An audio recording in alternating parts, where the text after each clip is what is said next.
Hello Westman, and welcome to one more edition of Cafe Diversity Show. This show takes you on a journey to meet the people that have come to live to Brandon and Westman from all over the world, and we're gonna see and listen to their stories, their many ways in which they contribute to our community, and we're gonna find out more about why they came to Brandon.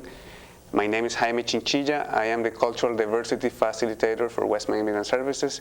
And today I have the pleasure to have with me two very interesting people, Mikhail Zakir and Alif Khan. And they're both members of the International Student Organization. How are you guys today? Good, how are you? Good. How are you doing? Good, thanks for coming today. Thank you. So, we always have lots of questions to ask. It's always, very interesting to know what people decided to come to Brandon and what are they doing in this community. So let's start with that. Mikhail, where do you come from? I'm from Bangladesh. I'm from the capital, which is Dhaka. Dhaka? Yeah. Okay, and how about you, Alif? Yeah, I'm from Bangladesh too, and I lived in a village, a small village, but it was like 4 or 5 kilometers away from the town, small town. Okay, Yeah. But you're both from Bangladesh. Yes. Now, for people that are wondering where Bangladesh is, it's a country besides India, right? Yeah, And it's in South Asia. And how many people live in Bangladesh? The population is approximately 150 million. Wow, Yeah. 150 million. Yeah. So you find Brandon a little small, maybe? Oh yeah, it's really not crowded. Yeah. Back home it's pretty crowded. Yeah. Yeah, lots of people, different experience. Mm-hmm. Now, Alif, you are the president of the International Students Organization at Brandon University. I forgot to mention Brandon University. What is ISO exactly? ISO is International Students Organization at Brandon University, where international students get together. They have various kind of fun events. They help each other. For example, if an international student come from, for example, from Brazil, and they don't know anything about Brandon University, so it's their first time, we international organizations members help that student to understand about how these classes work, how cafeteria works, how's the city and where they can go for fun, where is the bank, where is the superstore, these kind of things. And also we organize fun events in occasionally, for example, in Christmas, in Thanksgiving, we have potlucks. So we just made a huge family from all over the world, all international students. Just keep in touch. Yeah. Excellent. So we're going to go back to that because that's really interesting.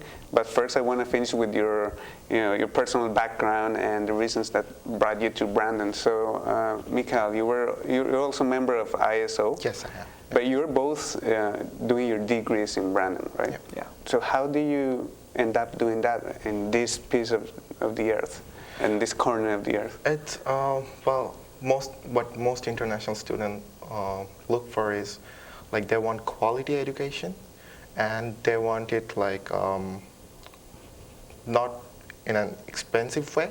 They want to Brandon offers like most. It's the cheapest tuition for international student in whole Canada. That's why I was googling that.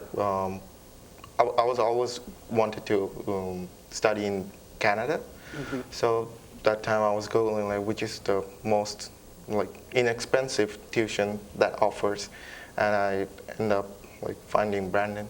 Now, how does that go against quality education? That's something you mentioned too. Yeah. Does it have anything to do being cheaper, being less expensive with the quality of the education you get? No, not really. It's really not related. But well, I'm not saying like they offer that they offer cheap tuition for the international students, and they offer cheap education as well. That's not like what I'm trying to say. It's they offer quality education, and it's like it's like an advantage for the international students. They're getting quality education without spending lots of money. Okay, but still, we were mentioning off cameras how international students, struggle and everything to pay tuition, because even though it's one of the less expensive ones, it's expensive for someone coming out of the country to go to school here. How has that been for you guys? Yeah, it's expensive for us too, because in my country, if it's Canadian dollar, $1, it's approximately 75 taka. Like my currency is called taka for us, so it's so much money for us. So what we're doing here, like we're working part-time, what is allowed to do a part-time job. So I'm working at the university gym. So I work part-time and I save some money and I pay for my livings and foods, and my parents help us with tuition a bit. This is how it works. Yeah. Now, I always find interesting, we're trying to draw a picture here of the whole situation. So you come from another country which is 150 million people to a place that's a lot smaller to get quality education, and it's expensive, and you have to work hard. How was life in Bangladesh? Is that something that you consider when thinking, okay, I have to go out of the country and find opportunity somewhere else, or is it not? Well, definitely, compared to Canada and Bangladesh, definitely we find more opportunities in Canada.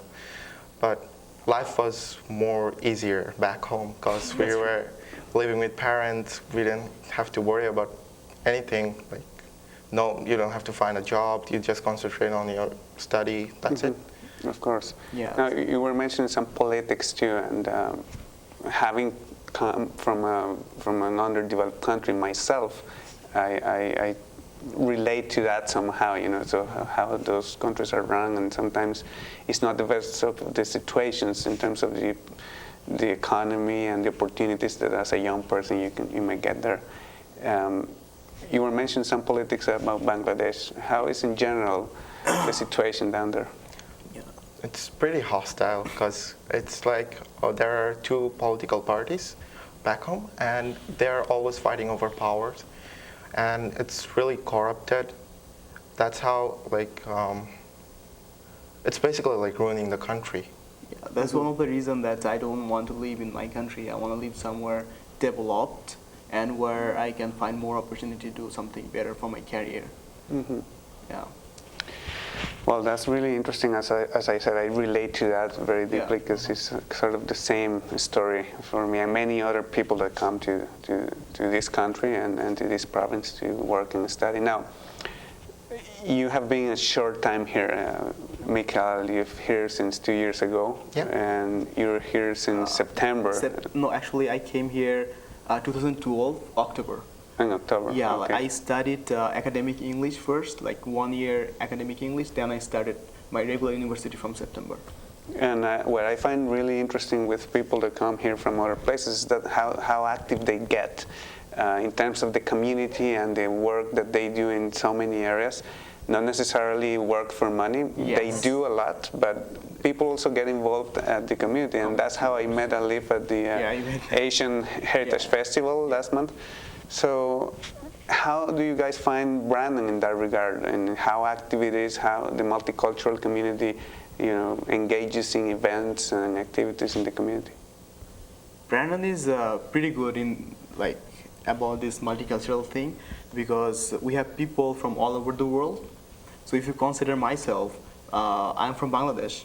I don't really have so much friends from Bangladesh. It will be about 5 to 7 people, Mikael. How many people from Bangladesh? Like 10. Okay, 10 people. Brandon? Yeah, Brandon. And I meet 2 or 3 of them, not more than that. So I obviously have to hang out with people from Mexico, Brazil, Costa Rica, China, India, and Nigeria. So that's how we hang out each other's, various kinds of people, various kinds of culture. So it's cultural diversity is more here in Brandon. Compared to other cities. For example, if I was in Toronto, I would have a big Bangladeshi community where I'll stay in my culture, my people, and I wouldn't have any chance to learn anything or about anybody else or any country else. So in Brandon, you have that opportunity to do. That's really interesting. It provides as he was saying, like it's really diverse. So you get the chance to know about other cultures, as well as you share your culture. So. Yeah. Now, how is the international student community inside the university? Of course, we already mentioned you have this organization. Yeah. How does it work? What does it do exactly? Yeah, yeah. International student. What happened here? International students. When I came here, the organization we're working on right now, International Student Organization, it used to be at Berlin University a long time ago, but in the middle, there was no activities of this thing because there wasn't people who were involved with it. So when I came here in 2012, I met a person, he's also from Bangladesh, but now he's a PR. He's a part-time student at BU. His name is Mohammad Toha. So he showed me, he's the first person I met here, and he showed me everything about city, he showed me university, everything. And he introduced me with this organization, and it was like beginning of that organization that time. Then I involved with that, then I met other peoples. We met people from other countries. Then that time we used to have a movie night every weekend. So every weekend we used to get together and watch a movie and talk with each other. This is how we made a kind of small international students community. So this is how I also grew up like this way. Now ISO is a big organization at Brown University, and we often have karaoke, we have potlucks. So it's kind of family for us. For example, Canadian students, they have their family here. When this weekend, they hang out with family or other friends that grow up here. But international students, they just suddenly come from other country. So when they come here, they just hang out with that group, and it's kind of a way of spending your time when you're free and meeting people. Yeah. Yeah, and that's really important, Yeah, isn't it, for someone that's here and it doesn't have their family members around and everything that you're mentioning. So I have a very predictable question for you, Mikael. Do you miss home? Well, sometimes, yeah, I do. Yeah. I really do. So there is a process that sociologists and social scientists talk about, and it's the cultural adaptation and culture shock. Yeah. How is that process for an international student? I mean, you come from Bangladesh, which is a totally different weather, a totally different world in terms of religion and culture and food and everything else, and then you come to a country like Canada, which is different, yes. Different in all those aspects. How do you adapt? How can you be successful? I mean, you have to go to school, you have to find a job, you have to make friends and a new family, and etc. It's hard, but the thing is, like, you don't have any other choices other than adapting the culture and everything. Like, you have to manage your time, like you have to study, and also you have to like have a social life, right? So, yeah, it's hard, but once you get into it, it's not that hard anymore. And of course, an organization such as ISO helps to cope with all that. Exactly, process. like that's how we get to know more international students. That's how like when we have the movie nights or something like that, potlucks. So that time we meet new people, new friends. Now, I'll make a little harder question now. In terms of immigration, international students is a whole different category. We have skilled workers and we have family members. Let's say someone gets married, they bring their spouse to Canada and they apply. But international students is a whole different category. Yeah. How is the process? How is the paperwork from the beginning to the end? What do you have to go through in order to get that visa? As far as I know, like you have to have a degree. Like after you're done with school, you have to have you have to finish school first. Then you have to have a full-time job, and that's how if the company is like sponsoring you, that he's gonna like stay work with us. Like that time you can apply for the permanent residence, and it takes like a year or two. After that, it will take four years to get the citizenship. Yeah. And is that where you guys are planning to do? Yeah. Yeah. So you have some more semesters to go, and then you will be out looking for a job. Yeah. Yes. After graduation, yes. Okay. And what are your areas, Alif and Mikael? What are your degrees on? My major is economics. And I'm doing geology. Okay. Yeah. So besides that, you're also involved with everything that we have mentioned here. Yes. So you're working, doing studies at Brown University and doing that. Yeah.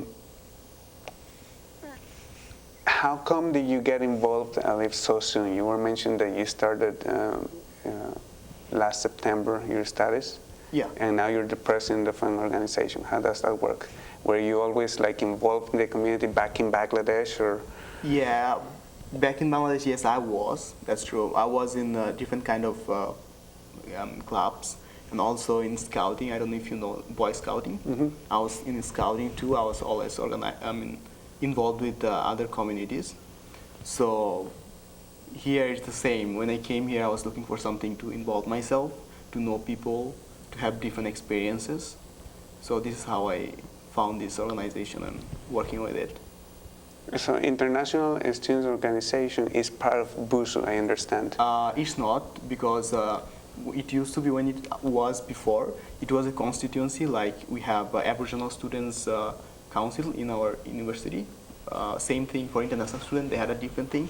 It was like part of university, and they used to receive money from university, they had activities.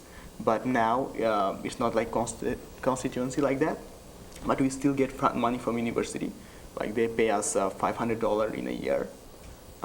So we're working toward it to make it like some more money and get a space for international students. Yeah, last time I ran for a BUSU election and I passed. So now I have a plan to get an international student lounge and make it bigger than a club. You mean, what do you mean with you passed? I was running for international director position in BUSU. Okay. And I got that position now. Okay, good. So now you can do more things. Yeah, now I can do more things because now I'm part of BUSU as a director. How do you find the integration of international students with the wider community inside the university? Does it happen at all? Are there events to support in that process? Or? For international students, yes, like our biggest community of international students is the Chinese student, then Nigerian student.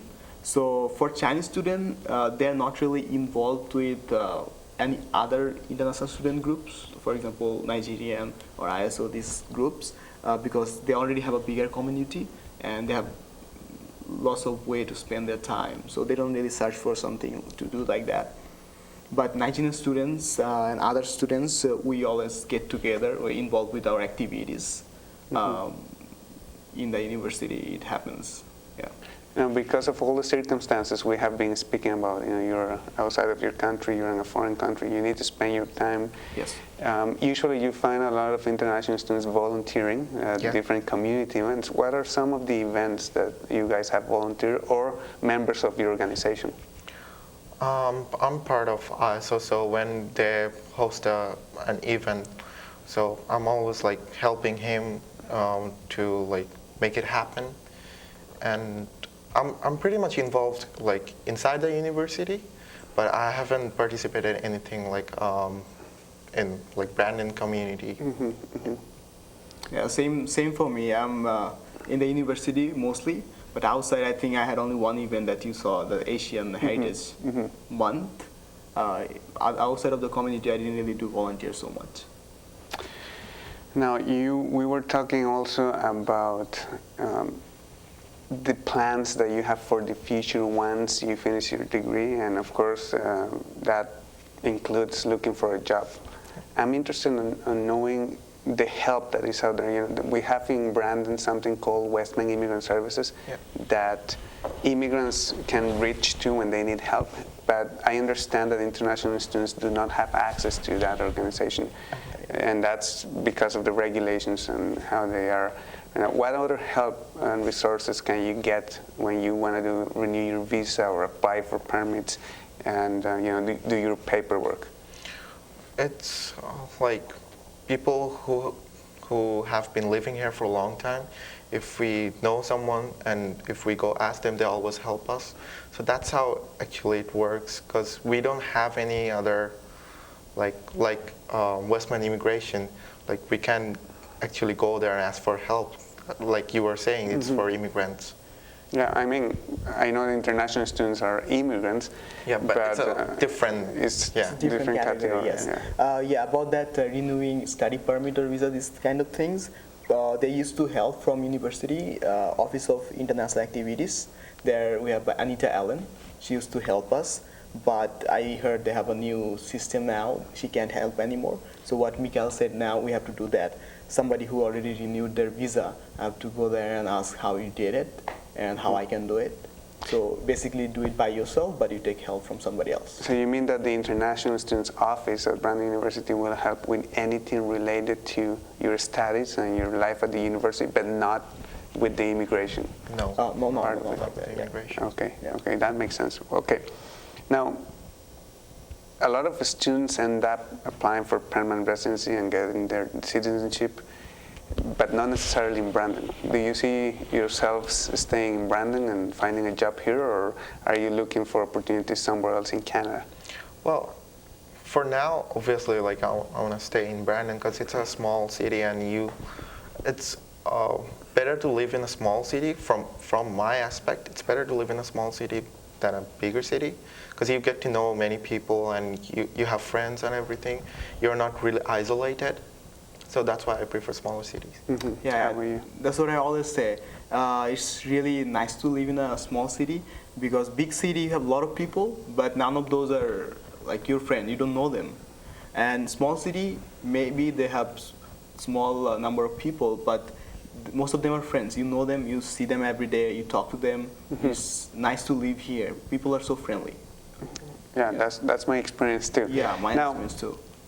let's talk a little bit about culture, and usually when you go to, even if you move from one neighborhood to the other one, there are things that you have to adapt to in order to make your experience smoother. How's the culture in Bangladesh? How's the food? What are the main religions? That kind of thing. Main religion is Islam, and also like we have like Hindu, Buddhist, Christianity. Christian, and culturally it's really different from Canada. Like you can't explain. I think it's totally different from it's Yeah. like East and West. You can compare. Yeah. Yeah. When I came to Canada, I was in university resident and I had to eat in cafeteria. So when I used to come cafeteria every day, I was almost crying that I can't eat this food. It's Yeah. like that much of difference. Yeah. Even we have an Indian restaurant here, Chili Chutney. Their food is like Canadian way of cooking. Like it's Of not that course. spicy, not that hot. So our food, our culture, even the way we dress, it's fine, sure to use. But our dresses changed to like we have lots of change there. Then the way people communicate, we had to adapt with everything. Like it's totally different to me. Yeah, Yeah, even the especially- way people greet each other and the Yeah. way they say hello. And weather is the most important thing. Like we never see snow there. It's not that cold. We have 6 seasons. So 2 months we have summer, 2 month winter, kind of that things. So we had to adapt with almost everything. Yeah, but I think you have an advantage. A lot of other international students and immigrants, they have to go through the language barrier. Yes. That's Do everyone speak English in Bangladesh? Majority, yeah. Yeah, they do a little bit of communication because it's our second language, and we also learn English at school. So usually what we do, we read and write it, but not really speak. But people who live in city, they're totally advanced. They have English medium school. They learn how to speak too. How about universities? Are they in English too? Or? Yes. They're in English. Yes. So pretty much like India, in that sense. Yes, but I don't really think that in university they speak English, right? Well, they don't speak English, but it's like they emphasize on English. On English, Yeah. yes. So They're- what's your mother tongue then? Bangla. Bangla? Yes, Bangla. that's mother tongue. Is that close to Indian languages or? Well, it's in Calcutta. Like they speak Bangla. Okay. Other than that, the whole India, like they have like 7 or 8 different languages. As far Yeah, as I know. so yeah, it's a little bit similar to Hindi, I can say, because it came from the same language, Sanskrit. So Hindi and Bangla came from those same language, and Bangla is mix of other languages too, little bit of English, little bit of other language. Now, So it's kind of similar, yeah. do you speak any other languages besides those two? No, but I can like understand Hindi. Yeah. Okay. Yeah, and I speak Hindi actually. I can speak Hindi because I watch Indian movies, so I learned from Okay, that. that's interesting. Yeah, it's like the relation between Italian and Spanish, Yeah, kind of that Portuguese. way, You know, yeah. they all come from the same root. Yes. So, what are some of the things you were mentioning that it's been a big change, and you know that you were almost crying, and Oh, yeah, when it's you- about the food. and I relate to that because Yeah. it's a process of adaptation. Yeah, Sometimes yeah. the food is even good or really good, and sometimes it's not, but it's definitely just the way you grew up, right? Yes. And it's a matter of perception, and you know, what are some of the things that you have learned in these years about Canadian culture? Definitely about the food, yes, and about the climate. Like when I first came to Canada, when I left my country, it was like 30 or 35 degrees Celsius. When I came to Winnipeg, it was minus 35, which is like totally opposite. So it was hard for me, and also like the food, yeah, that like both of them are mainly like that's the biggest change, I think. And I learned some really Canadian experience I had. Skiing, then skating, going to ice fishing, this kind of experience I had. So everything related to ice and snow. Yeah, right? ice fishing mostly, yeah, mostly. Okay, well, guys, what are your plans once you get your degree? And with that, I want to close this interview so you can My plan is really dream on. to go back home and visit my family, and then come back, look for a job, get a job, and get like my papers done, immigration. Yeah. Yeah, my plan is not, like, I'm not sure what I'm doing, but I'm studying on geology right now. So I want to get a job related to geology, and I want to stay in a country like Canada or America, which is developed. And also I will visit my country, obviously, like once a year maybe, depends on how much money I have. Of course. Have you been back since you were here? I haven't been No. back. Okay. It's expensive. It's like $2,000 to go and come back in a ticket, you know. Yeah. I went back for the first year, for the first time in 7 years last year, and it was a Okay. whole experience. But are you planning on furthering your education once you get your bachelor degree? Yes, I want to do my master's. Yeah. Yeah, it will depend on me, like how much I have chance to do it. Yeah, it depends on after graduation. If I have a good chance to do it, I will. Now, in case there are any girls watching this out there, are you guys single? Looking for a girlfriend? No? No. You don't have to answer that. But thanks very much for being here. Thank you. It's been a pleasure to interview and learn Thanks about for your all. country and your culture. And I'm really happy that you're doing so good so far here in Canada and in Brandon. So thanks for watching. This is Cafe Diversity. This is a weekly show presented by Westman Immigrant Services and Westman Communications TV. So thanks very much for that and for watching, and see you next time.